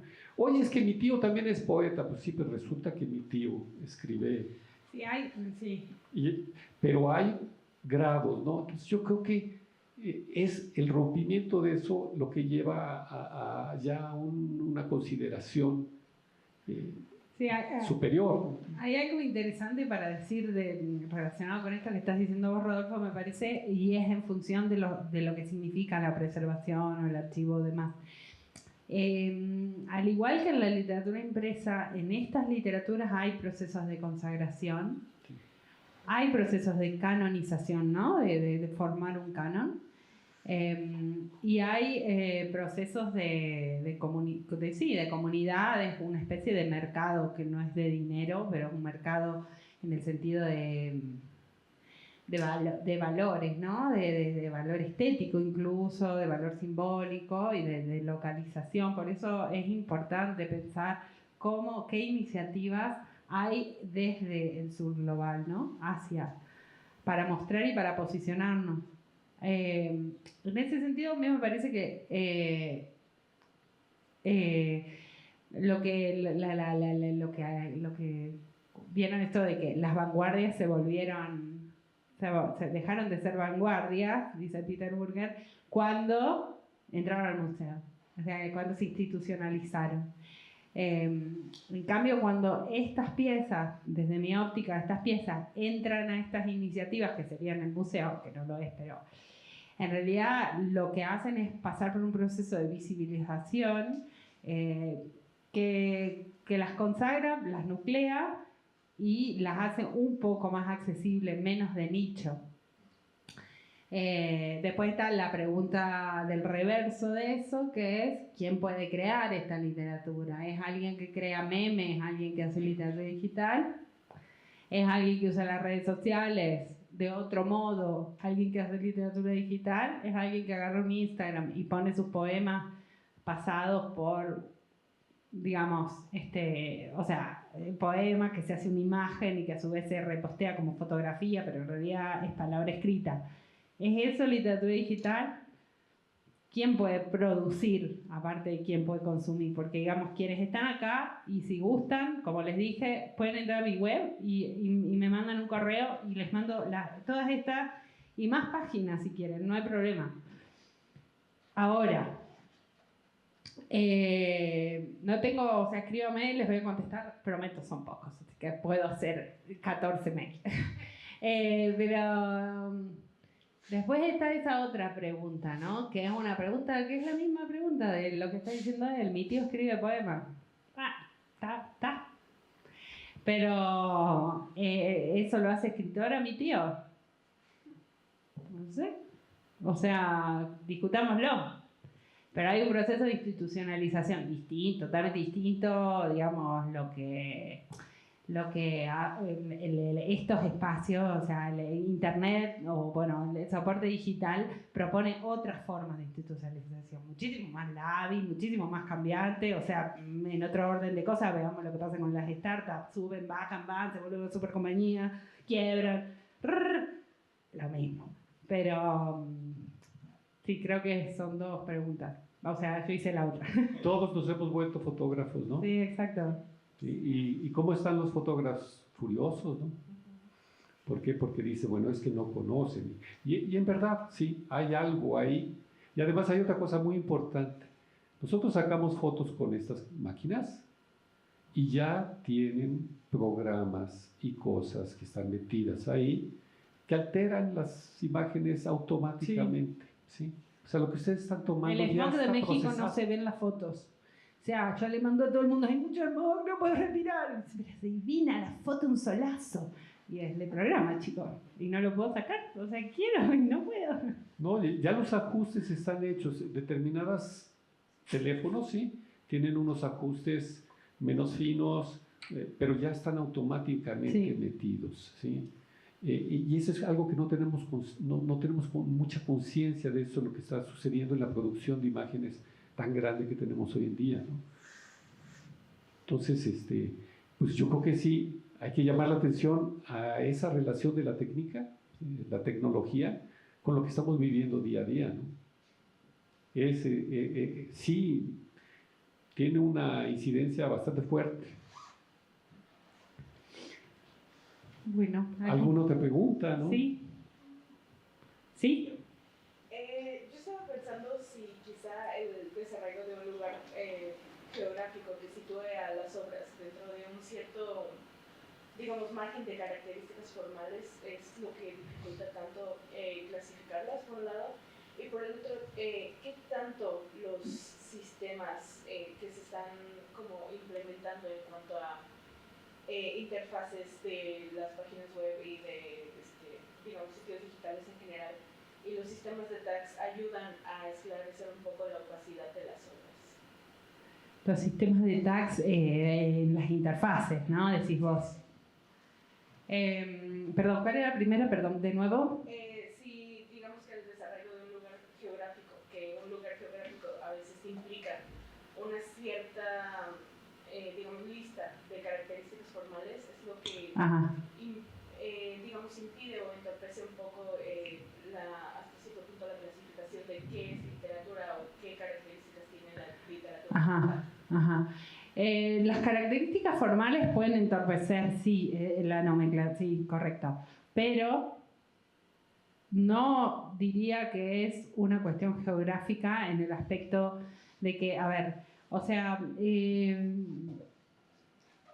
la razón por la que una literatura pertenece a una geografía es una razón fortuita, pero obviamente culturalmente conducida por ciertos usos del lenguaje, ciertas características, ciertos procesos, de nuevo vuelvo a eso, de institucionalización. Digamos, cuando acá fue el centenario, la literatura tuvo un rol fundamental para pensar una idea del centenario. En Argentina pasó igual. Digamos, la literatura funda ciertos mitos que hacen que ciertas geografías tengan unas soberanías lingüísticas, pero políticas, por supuesto. En cambio, en estas literaturas, la cuestión parece escindida de las geografías en el sentido en que las entendemos como estados, naciones, etc., ¿no? Aunque hay otros mapas posibles. Entonces, una persona en Brasil, por ejemplo, puede trabajar o una persona en Argentina, como el ejemplo que puse hoy, puede trabajar creando su propio código para crear una obra artística, y no importa que lo haga desde Argentina, lo haga desde México o lo haga desde Japón, porque está trabajando sobre un fenómeno técnico que tiene otra localización. Entonces las modulaciones geográficas no derivan de que esté en Japón, es totalmente ubicuo en ese aspecto. Pero luego tenemos casos como el de Diego Portilla. Él vive en Estados Unidos y sin embargo, cuando se puso a preocuparse por los femicidios, la sola preocupación por esa noticia lo lleva, desde mi óptica, a pensar un problema plenamente latinoamericano. Entonces, en ese sentido, necesitamos sí o sí volver a pensar el lugar en los términos anteriores, porque hay algo de esos estados-naciones operando o desoperando para esa multiplicación de noticias terribles, ¿no? Y incluso podemos pensar en los medios de comunicación de X países, pero ya hay una localización. Entonces ahí sí importa que él esté en Estados Unidos haciendo eso, pero que esté hablándonos sobre un problema propio, que no es el problema del fenómeno técnico, es el problema temático, digamos, ¿no? Pero la pregunta, sí, eso sobre lo que preguntaste al principio. Lo segundo que preguntaste era lo de los tags. No creo que sea más fácil. ¿Vos qué pensás? Bueno, los tags, tú dices los hashtags. No, los tags de la programación, me parece, ¿no? De las interfaces, de esa forma, si uno puede como hacer que después las obras tengan más visibilidad a partir de taguearlas con más inteligencia. ¿Estoy entendiendo bien? Viste que cuando uno programa una página, por ejemplo, yo me llamo Verónica Gómez, bajón. Entonces, para encontrarme a mí, nadie me encuentra con mi web. O sea, me encuentra, pero digo, tardó mucho porque tuve que poner un tags que hicieran que Google me subiera, por ejemplo. Eso está preguntando. Sí. Bueno, fueron creados para eso, precisamente para tener un... Pero todo el mundo lo usa. Entonces... Sí. Yo quería usarlo yo solita. Sí, pues sí sirven para eso. Si buscan los sistemas, yo en alguna ocasión busqué cómo funciona. Bueno, fueron creados para ese tipo de comunicación. Sí, pero para darle visibilidad a la literatura digital, no sé. No lo sé. Lo que sí es muy importante son que también se utiliza, son la parte de metadatos en los... Claro, eso se refiere a metadatos. Sí, están hechos para eso, sí, para dar visibilidad en los buscadores, sí. O sea, una recomendación es a la hora de crear tú unas páginas electrónicas es ten unos buenos metadatos, ¿sí? Para que los buscadores puedan identificar tu página con ciertas características y tienes que inventar cuál es la especificidad de lo que tú estás haciendo, ¿no? Tú puedes, sí, sin duda debe de existir los tags de literatura digital, literatura electrónica. Sí, pero el problema también ahí, estoy pensando, es la gran atomización que hay de artistas. Primero que se consideren, que es lo que preguntaba él, digamos, que primero consideren que lo que están haciendo es literatura digital, electrónica, computacional. Pero además hay una gran atomización, o sea, no conocemos tantas personas que, bueno, o sea, obviamente es muy de nicho como producción, pero no, o sea, nos cuesta a quienes estamos dentro conocer más. Es difícil la llegada, es una discusión, entonces no sé cuánto consenso hay de, bueno, estoy creando esta obra, más o menos estos son los tags, más o menos, porque es distinto a, no sé, una startup de arquitectura. Estoy con las startups, no sé por qué. Sí, pero depende de cómo se vaya construyendo un circuito, ¿no? O sea, sí, depende, les obvio. decía yo del premio, este premio de literatura digital del gobierno de Coahuila sirve también para crear un circuito, ¿sí? Sí. No sé, minificción, por ejemplo. También hubo un tiempo en que tuvo su momento importante y bueno, gente que se puso a escribir sobre minificción, antologías de minificción y ahí empieza. Poesía visual. Aquí en México hace falta que se conjunte eso, ¿sí? Porque se pierde, hay una cierta indefinición entre la gente que viene de artes plásticas y la gente que va de literatura, de aquí para allá. Entonces, bueno, ¿por dónde? ¿Sí? También, bueno, unirse a redes, creo que esta es la red de donde salen las antologías, se las muestro por si les interesa también. Creo que este tipo de redes y todo también nos conjuga. Por ejemplo, yo a Rodolfo lo conocí así. Sí, es cierto. Y es lindo, o sea, escribimos y no sé, nos leemos, tenemos como relación académica y personal, por supuesto, pero digo, se empieza a generar una conversación. Si no trabajamos muy solos en la academia, muy solos, pero cuando uno entra en una red, a mí en lo personal, la red en la que siempre me he sentido mejor y más cobijada y he tenido mucho trabajo y he pertenecido a varias universidades, es esta red. Porque es como muy comunitaria, muy colaborativa y me parece que eso también es una forma que nos habilitante, ¿no? de lo digital. Sí. Con respecto a esto de las redes, ¿cómo ves las redes de Latinoamérica en comparación a las redes en Europa? O sea, las redes en el sur y las redes en el norte. No sé, bueno, es algo re personal eso. O sea, en lo personal, yo que estoy en redes también en Europa, lo que pasa es que imagínense que tengo que hablar en alemán, pero yo en Alemania que estoy en una red, funciona súper bien, hacemos coloquios semanales o quincenales. La verdad que nos comunicamos un montón. Yo estoy bastante sorprendida. En Alemania hay una enorme cultura de la conversación académica, o sea, es de otro planeta. Y te preguntan muchas cosas. Y si te tienen que, o sea, como son ellos, te preguntan solo ni hola lo que te tienen que preguntar. A mí me encanta. Considero que es muy importante que conversemos. Es muy importante que la gente vaya, o sea, yo voy a muchas conferencias y cosas a escuchar, porque creo que ese es el trabajo intelectual, trata de eso, no trata de hacerse lindo, o sea, qué sé yo, o sea, y de leerse y demás. ¿Y los creadores, las creadoras, cómo las percibes? No conozco muchos en Europa, la verdad no sabría decir, pero no, me parece que hay... Yo creo que en cuanto a número no hay mucha diferencia. Bueno, sí, hay una diferencia, sí, obviamente. Que tienen medios, que tenemos. Yo también en la academia tengo mucho más medios ahora que antes. Hay más, pensando por ejemplo en los lugares que publican sobre estos temas, ¿sí? Sean obra o sea reflexión, ¿sí? Sí hay más lugares, ¿sí? Y precisamente lo que estamos tratando de hacer nosotros es que se cultive eso aquí, ¿sí? El curso precisamente que damos en el posgrado es para eso, ¿sí? Para que haya interés en este tipo de literatura, ¿sí? Y este tipo de problema, ¿no? Porque no deja de ser un problema, como la literatura sigue siendo un problema. ¿Qué es lo que es literatura? Pues es una pregunta que no tiene una respuesta clara, ¿no? Una pregunta importante, ¿el meme es literatura electrónica? ¿Sí?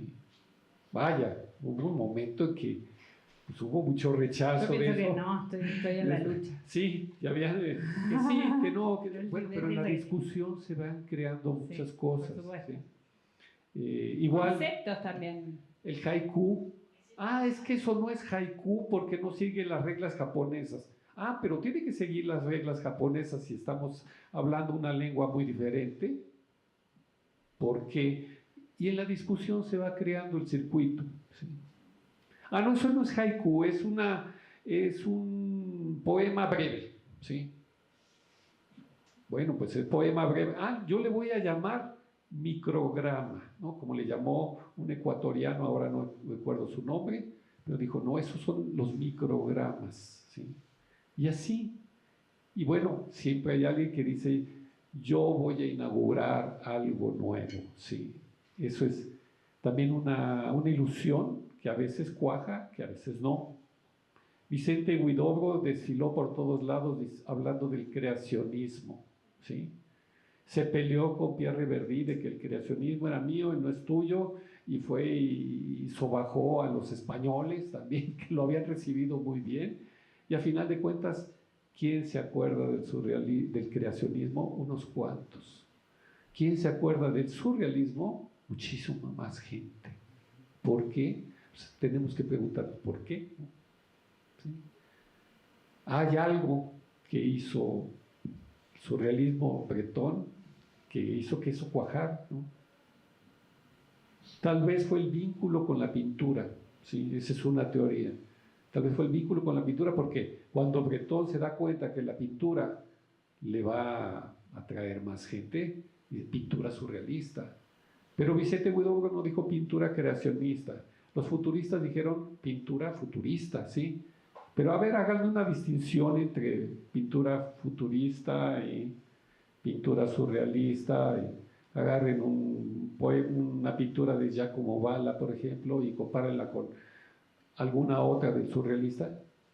Va a haber alguna confusión de las fronteras entre una cosa y la otra.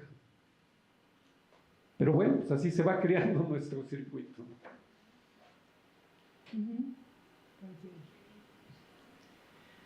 Bueno, si no hay alguna otra pregunta, algo más, les agradezco mucho, mucho la atención. Fue la más linda actividad que hice. Mañana me voy. No, mañana no, el sábado. Pero bueno, muchas gracias. Y bueno, nada, quedamos en contacto. Sí, muchas gracias también por haber venido y bueno, si nos buscan, ahí en acá estamos. Acá estamos, sí, ahí estamos. Yo Merlin, vayan, ahorren. Ok, gracias. Gracias.